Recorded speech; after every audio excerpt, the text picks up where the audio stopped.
Queridos, que a graça e a paz do Senhor Jesus estejam com todos vocês. Seja muito bem-vindo ao nosso canal Rota 146.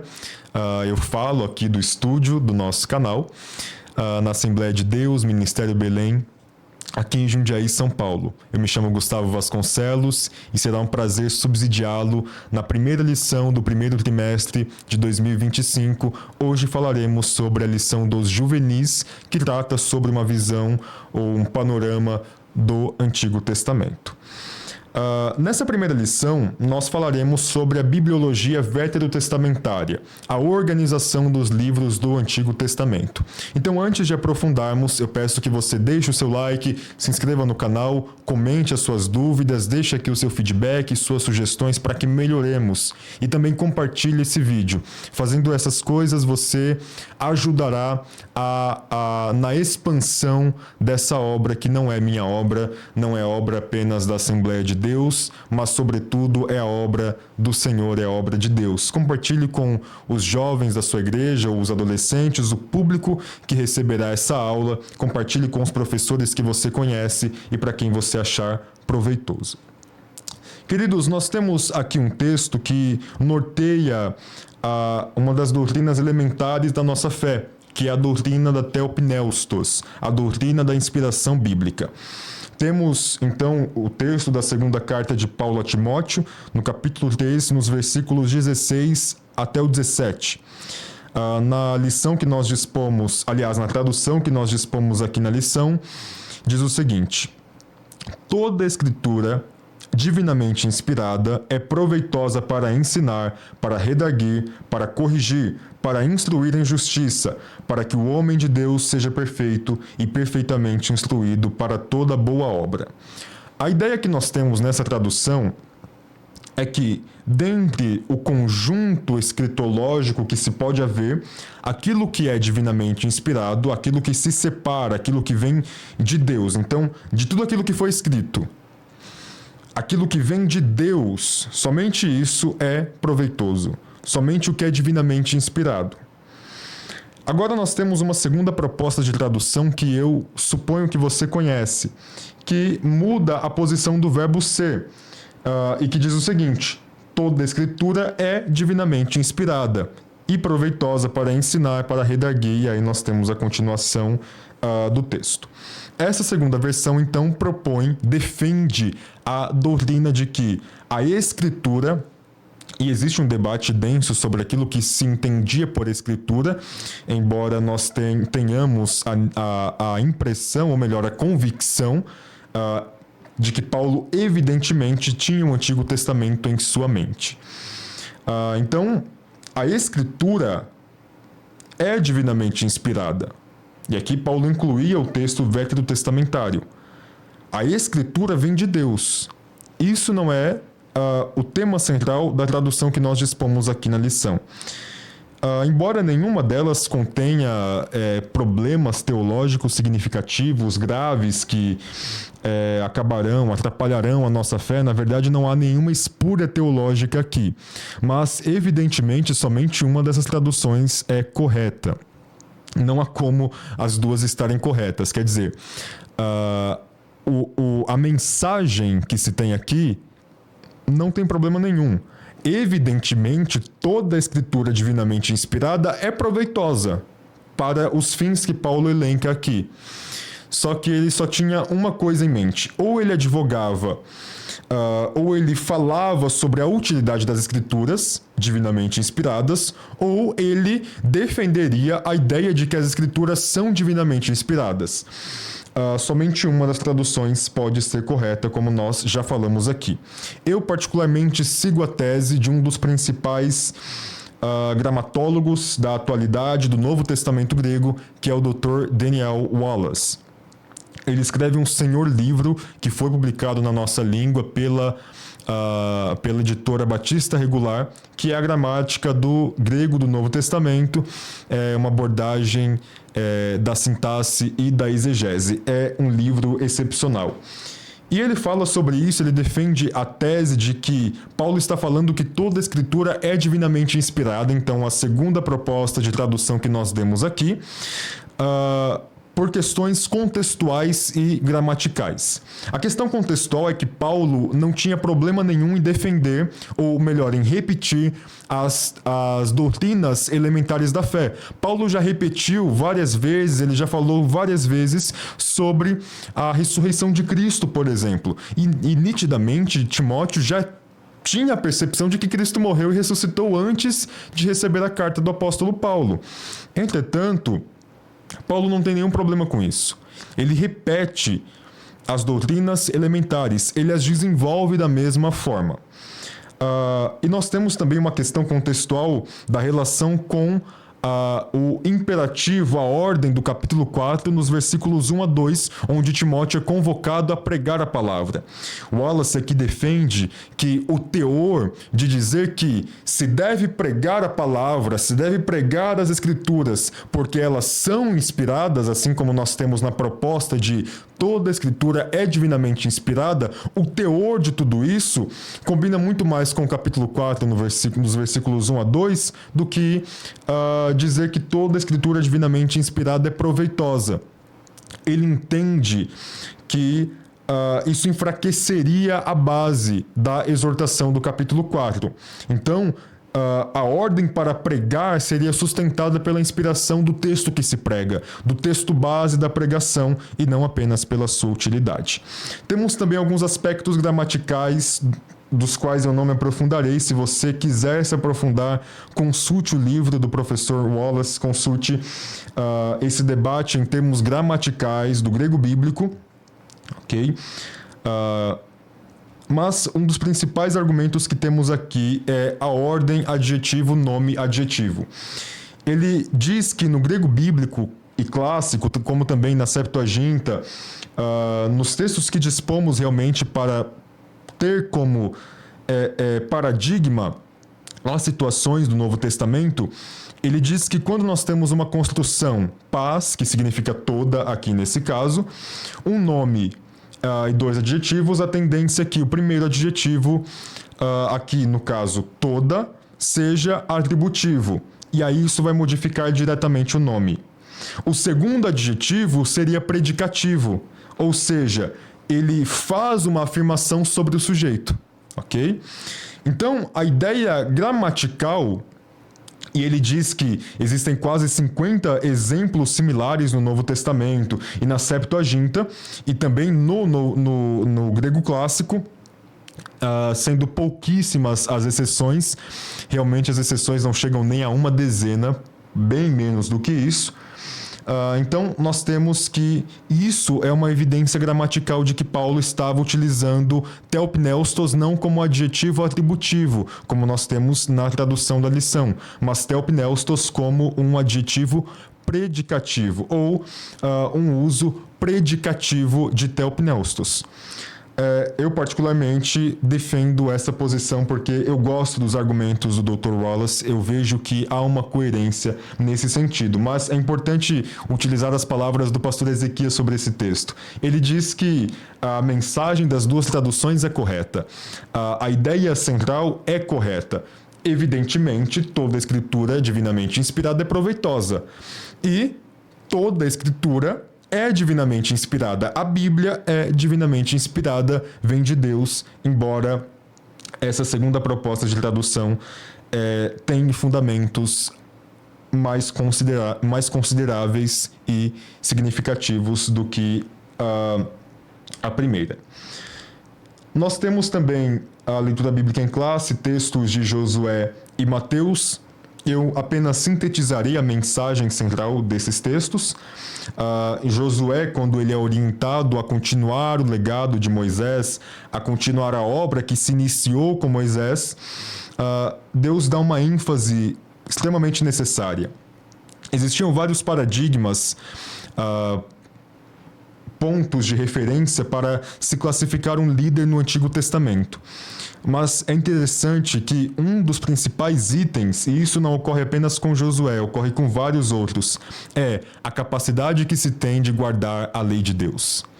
A capacidade que se tem de guardar os mandamentos. A capacidade que se tem de ouvir a Deus por meio daquilo que ele já deixou, né? Então, nós temos no versículo 7 que Josué tem que ter bom ânimo para ter cuidado de fazer conforme a lei do servo de Deus, Moisés, que era a escritura que eles tinham naquele contexto. Então, aquilo que Deus deu a Moisés, Josué já tinha acesso a isso. Ele deveria olhar para isso e utilizar as palavras que vieram por meio de Moisés como a fonte do seu ânimo e a fonte das suas ações. E aqui em Mateus capítulo 7, versículos 24 a 27, que fala sobre o homem que construiu a sua casa sobre a rocha, e este é comparado àquele que ouve as palavras do Senhor e as pratica. E enquanto o homem que construiu a sua casa sobre a areia, este é comparado com aquele que ouve as palavras de Deus e não a pratica, sendo que, no segundo caso, vem a tempestade e derruba a casa.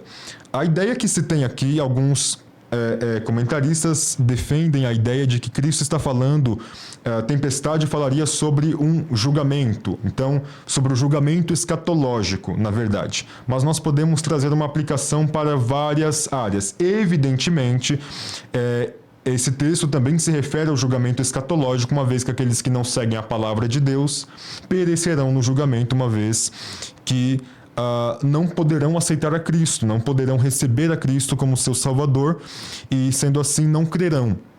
E não crendo, não poderão reviver, renascer para uma nova vida e obter o dom da salvação. Nesse sentido, eles estão condenados ao julgamento divino. Aqueles que não praticam são aqueles que não receberam a Cristo, que não creem nele.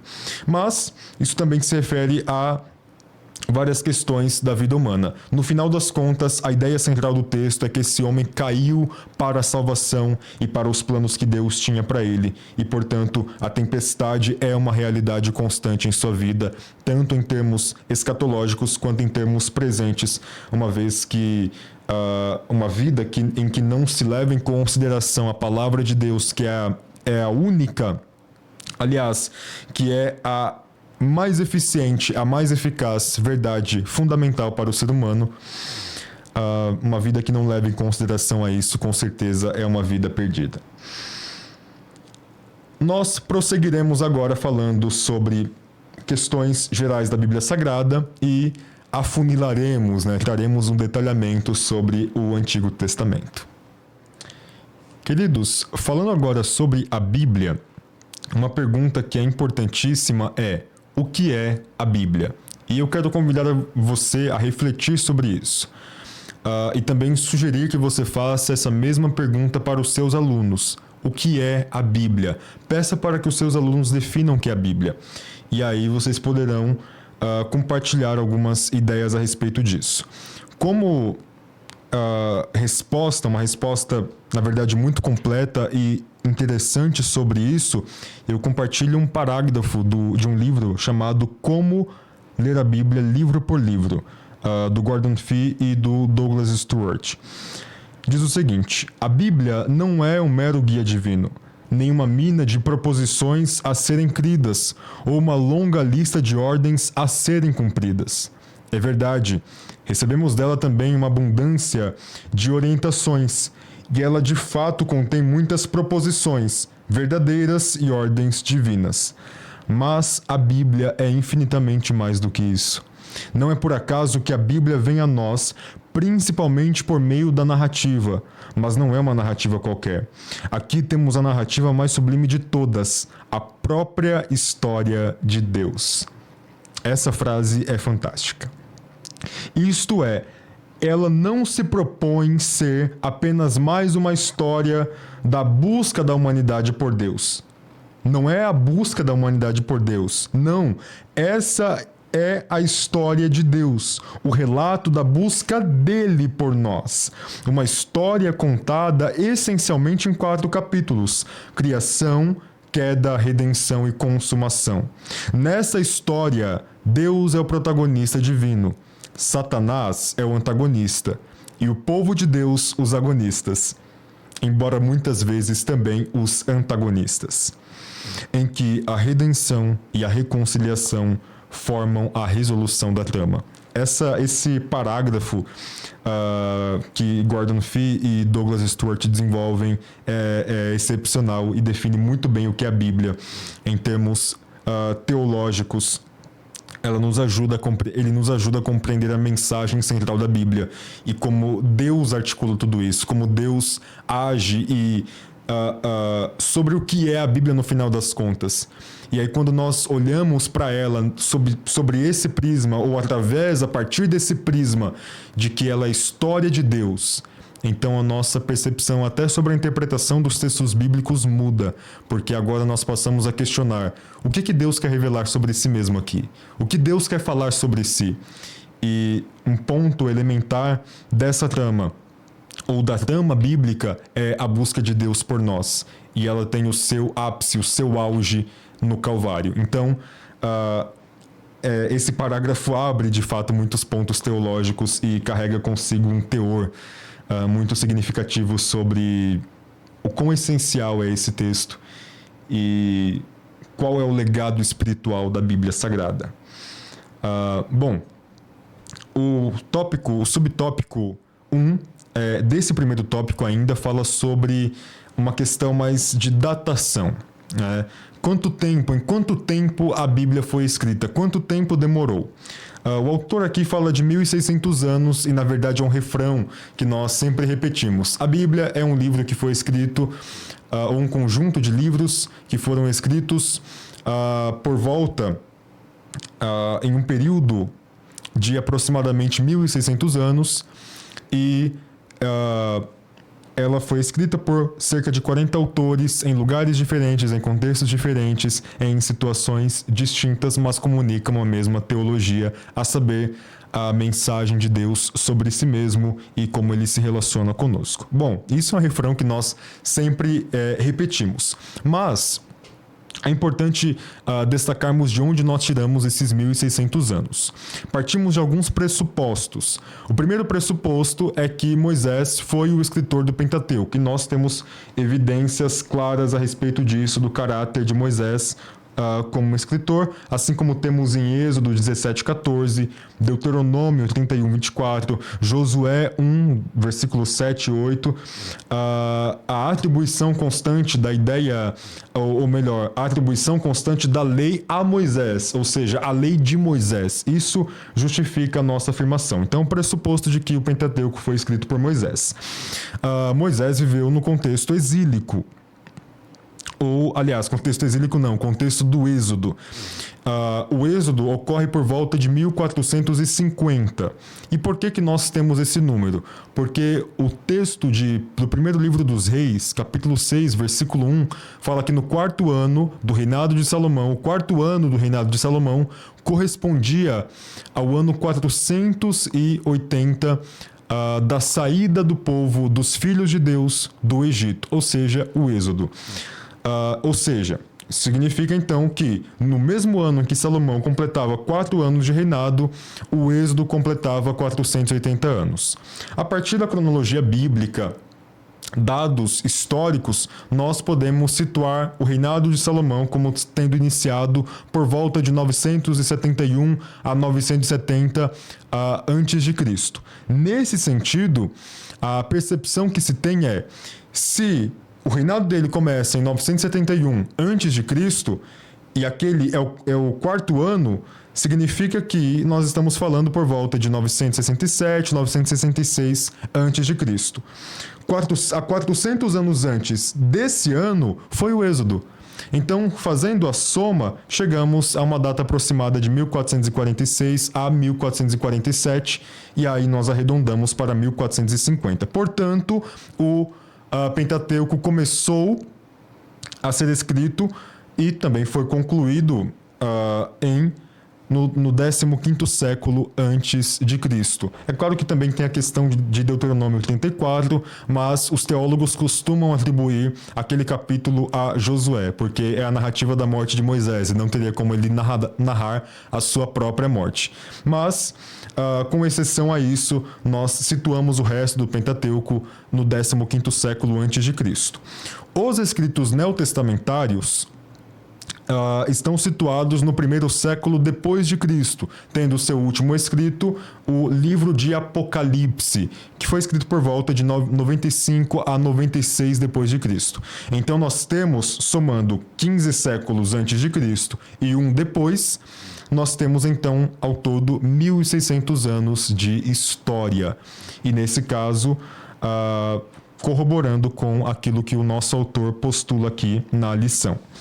Então é importante você falar sobre o texto de 1 Reis 6.1. Hora ou outra você vai falar, porque para a questão da datação dos eventos bíblicos, o Êxodo é o marco principal e 1 Reis 6.1 é o texto que nos orienta nessa datação. Bom, os 30 escritores, o Antigo Testamento foi escrito por volta de 1.000 anos, em aproximadamente 1.000 anos, melhor dizendo, por aproximadamente 30 escritores. Você já bem conhece a data em que o Pentateuco foi escrito, 15º século, e os últimos livros estão datados no 5º século. Então, Esdras, os livros de crônicas, como também Neemias, Esther e o livro profético de Malaquias estão situados no 5º século antes de Cristo. Logo temos 10 séculos de história, ao todo 1.000 anos. E este Antigo Testamento foi escrito em duas línguas, ou melhor, foi escrito predominantemente em uma língua e tem alguns trechos em outra, que são respectivamente a nossa fala, o hebraico e o aramaico. O hebraico, definindo, na verdade, nós temos um livro muito importante, que é o texto do Antigo Testamento de Alexander Fish, publicado pela Sociedade Bíblica do Brasil em português. Ele fala que o hebraico antigo faz parte do grupo de línguas semíticas, ou seja, elas nascem a partir do crescente fértil, conforme temos em outro livro chamado A Gramática do Hebraico Bíblico, do Allen Ross. Então, o hebraico nasce e tem influência das línguas semíticas que nascem, assim como ele, no crescente fértil. E, portanto, ele tem estreito parentesco com os idiomas ugarítico, cananeu, fenício púnico, moabita, amonita, edomita e aramaico. Agora, sobre a língua aramaica, ela, conforme temos uma citação também de uma gramática, a Gramática do Hebraico Bíblico, publicada, na verdade escrita, pelo professor Dr. Reginaldo Gomes de Araújo, ele diz o seguinte: a língua aramaica, juntamente com acádio, hebraico, árabe e fenício, constitui a família de línguas semíticas dos habitantes das tribos nômades do deserto da Síria. E depois ele vai falar que o povo inicialmente pequeno, expandiu-se da Síria até o Golfo Pérsico, e aí a língua aramaica vai começar a se expandir, vai ser muito utilizada durante o período persa, então é aquilo que chamam de aramaico imperial, então é uma língua que muito se expande nos últimos séculos, nos últimos anos da redação do Antigo Testamento. Alguns até dizem que Jesus falava aramaico e não hebraico, mas não é a nossa questão aqui, também é uma questão muito debatível. De qualquer forma, o aramaico tardio é o período em que também é conhecido como oficial ou imperial por conta da sua função administrativa, onde o aramaico assumiu o Império Persa. E aí, nesse contexto do aramaico tardio, nós temos o desenvolvimento do aramaico bíblico, embora alguns discordem e coloquem Daniel em outro período do aramaico, mas majoritariamente nós temos o aramaico bíblico se desenvolvendo durante o Império Persa. Este é chamado aramaico tardio. Nós temos apenas trechos em aramaico, como em Jeremias 10:11, Daniel, dos capítulos 2 até o capítulo 7, Esdras, capítulo 4, versículos 8 a 6 e versículo 18, capítulo 7 também, versículos 12 a 26. Esses são os trechos escritos em aramaico. O resto do Antigo Testamento foi escrito em hebraico. Bom, nós prosseguimos falando sobre a estrutura do Antigo Testamento. E nós vamos desenvolver, na verdade, isso no próximo tópico, quando formos comparar cronologia com a ordem que nós dispomos na nossa Bíblia. Meus irmãos, nesse segundo tópico, nós somos apresentados a uma frase que a forma em que ela está disposta aqui é realmente muito interessante. A Bíblia não está em ordem cronológica. Então, nós somos apresentados a essa assertiva do nosso autor e agora precisamos entender o porquê a Bíblia não está em ordem cronológica, uma vez que o senso comum dirá, ora, se a Bíblia é um conjunto de livros, alguns evidentemente foram escritos primeiro e outros foram escritos posteriormente. Nesse sentido, os que foram escritos primeiros já vai sendo anexado um ao outro e aí a ordem que se tem é cronológica. E principalmente se partimos da ideia de que o primeiro livro da Bíblia é Gênesis. E Gênesis com certeza é o livro mais antigo. Os primeiros livros da Bíblia são os mais antigos. Isso é o que o senso comum dirá.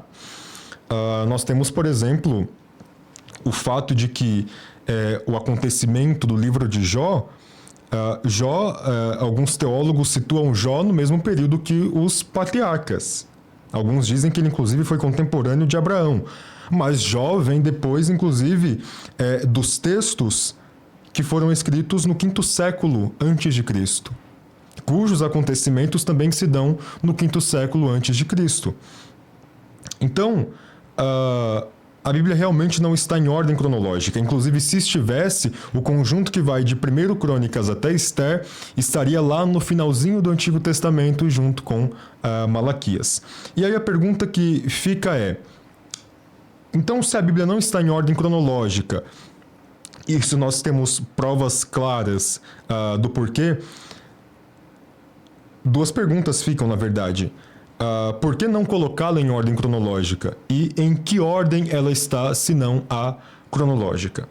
Ora, não devemos colocar a Bíblia, aliás, não colocamos a Bíblia em ordem cronológica por uma questão de tradição. Existem algumas Bíblias que têm a sua organização, seu arranjo a partir do estudo da cronologia, embora nem sempre 100% precisas.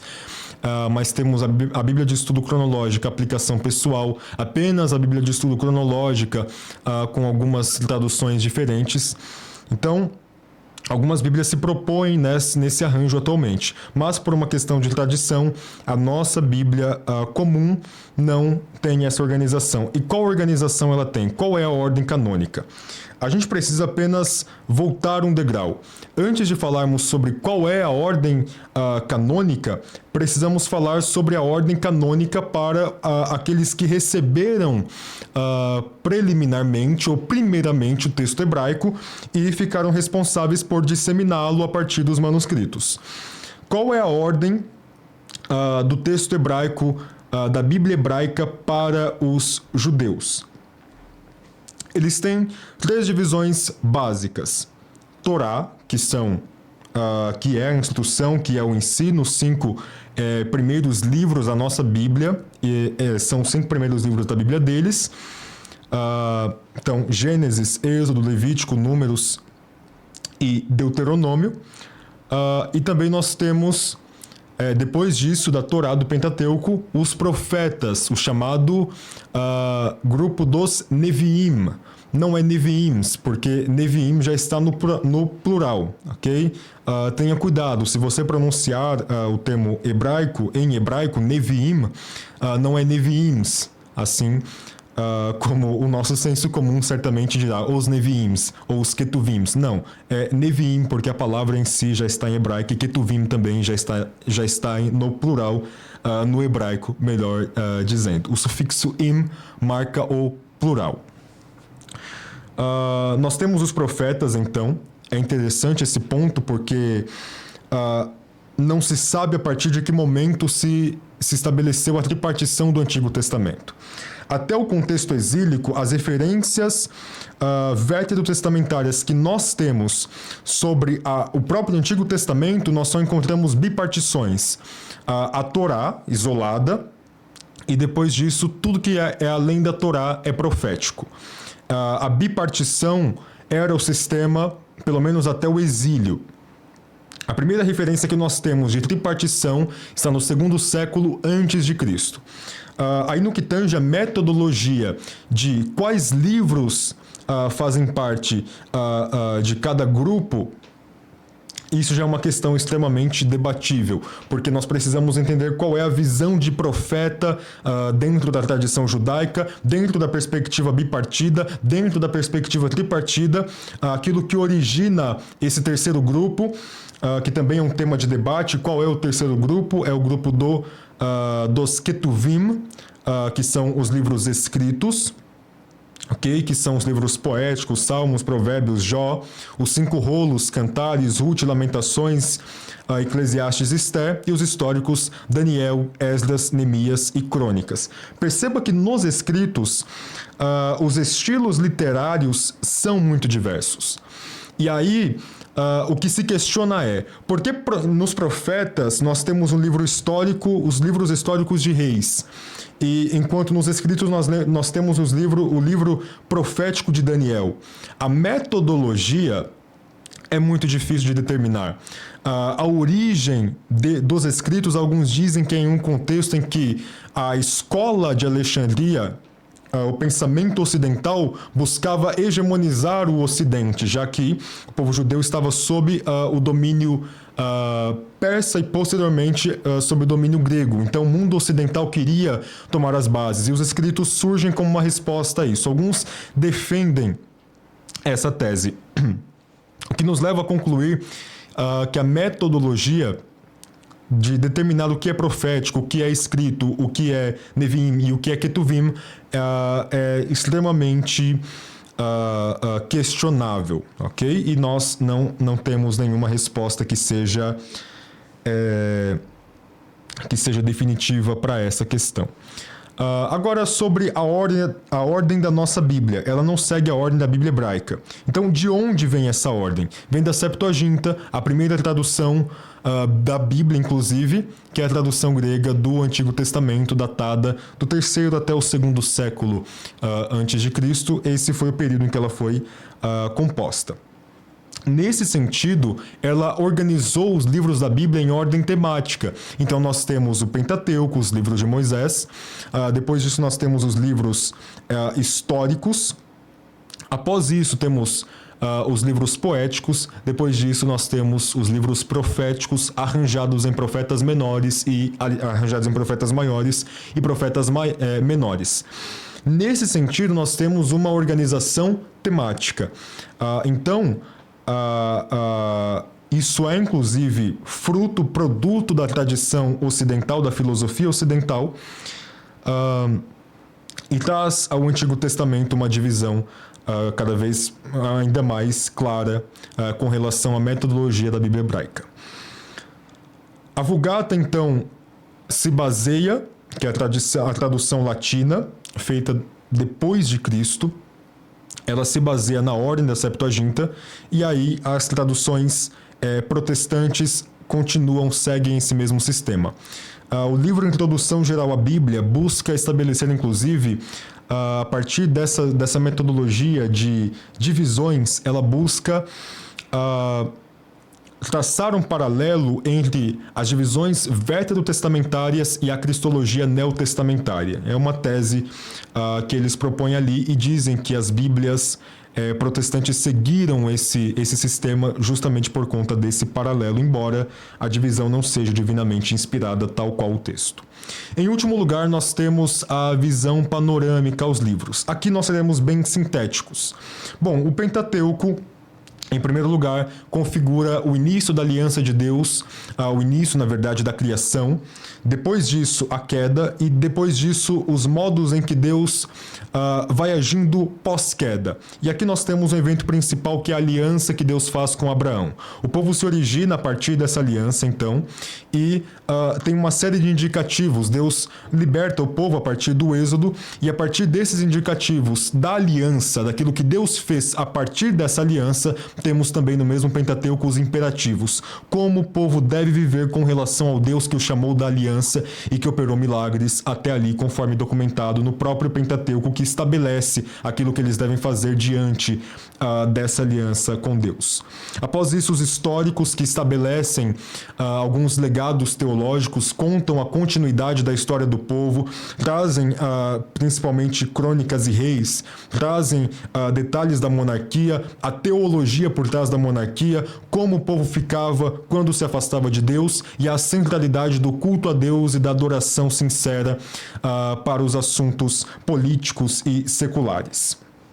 Depois disso temos os poéticos, que são diversificados, alguns com temas filosóficos, assim como Jó, o tema de por que o justo sofre. O outro, o livro de Provérbios, é um livro também de sabedoria, que busca uma série de aforismas sobre como se deve viver, e o princípio básico é que o temor de Deus é o princípio da sabedoria, e que a sabedoria é uma virtude elementar para o homem.